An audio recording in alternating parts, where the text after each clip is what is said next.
জামালপুরে রোগী মৃত্যুর জেরে চিকিৎসকদের উপর হামলার প্রতিবাদে দ্বিতীয় দিনের মতো জেলার সরকারি হাসপাতালগুলোর বহির্বিভাগ বন্ধ রয়েছে। এতে ভোগান্তির মুখে পড়েছেন রোগী ও স্বজনরা। এদিকে এ ঘটনায় হাসপাতাল কর্তৃপক্ষের দায়ের করা মামলায় রোগীর 2 স্বজনকে আটক করেছে পুলিশ। শনিবার সন্ধ্যা থেকে জামালপুর জেনারেল হাসপাতাল সহ জেলার সব সরকারি হাসপাতালের বহির্বিভাগের সেবা বন্ধ রয়েছে।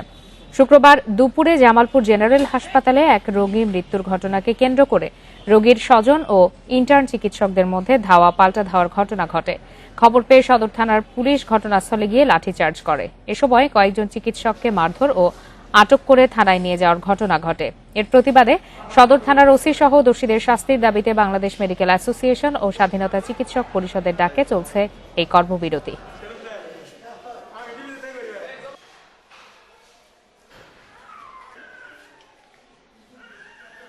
আমরা বাচ্চা ডাক্তার দেখাতে আসছি, এখানে ডাক্তার নাই। সরিষা বাড়িতে আমরা আইসি ডাক্তার দেখাবার নাকি, গর্ভবতী ডাক্তার দেখাইতাম, বাচ্চা দেখাইতাম, দেখাবার আইসি আসে দেখি ডাক্তার নাই। জামালপুর ডিস্ট্রিক্টে কোথাও কোনো ডাক্তার নেই। আমরা এখন কি করব, এটার দ্রুত সমাধান চাই। এ বিষয়ে আরো জানাতে জামালপুর থেকে যোগ দিয়েছেন সহকর্মী দুলাল হোসেন। দুলাল হোসেন, শুধু বহির্বিভাগের চিকিৎসা সেবা দেওয়া বন্ধ রয়েছে নাকি সব ধরনের সেবাই সেখানে বন্ধ রয়েছে, এবং এই সমস্যার সমাধানে এখন পর্যন্ত কোনো ধরনের উদ্যোগ নেওয়া হলো কিনা?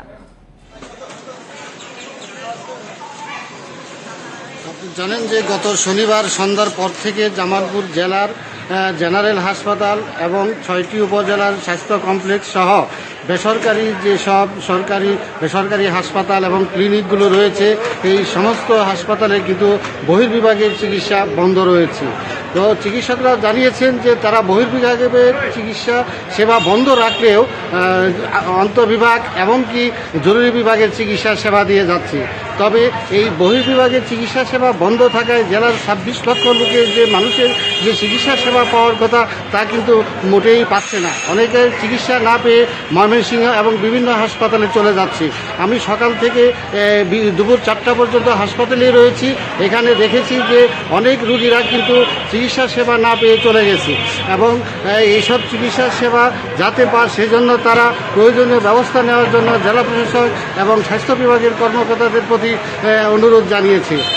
আমার কথা হয়েছে জামালপুর জেলা সচিবের আহ্বায়ক এবং ডিএমের এই সাধারণ সম্পাদক মুশাইরুল ইসলাম রতন সাহেবের সাথে। তিনি আমাকে জানিয়েছেন যে আমাদের চিকিৎসা সেবা বন্ধ নয়, আমাদের যে চিকিৎসক, ইন্টার্ন চিকিৎসক এবং কর্মচারীদের যে মারধর, হামলা এবং এই ঘটনার সাথে পুলিশ সহ যারা জড়িত রয়েছে তাদের মধ্যে সদর থানার ওসিকে প্রত্যাহার এবং দোষী ব্যক্তিদের শাস্তির দাবিতে তারা আন্দোলন চালিয়ে যাচ্ছে। এদিকে আমি জেলা প্রশাসক এনামুল হকের সাথে কথা বলেছি।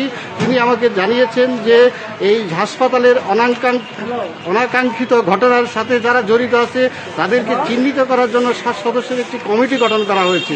আজকে বিকেল 5টার মধ্যে আশা করছি খুব শীঘ্র এই সমস্যার সমাধান হবে। আপনাকে ধন্যবাদ আমাদের সাথে যোগ দেওয়ার জন্য।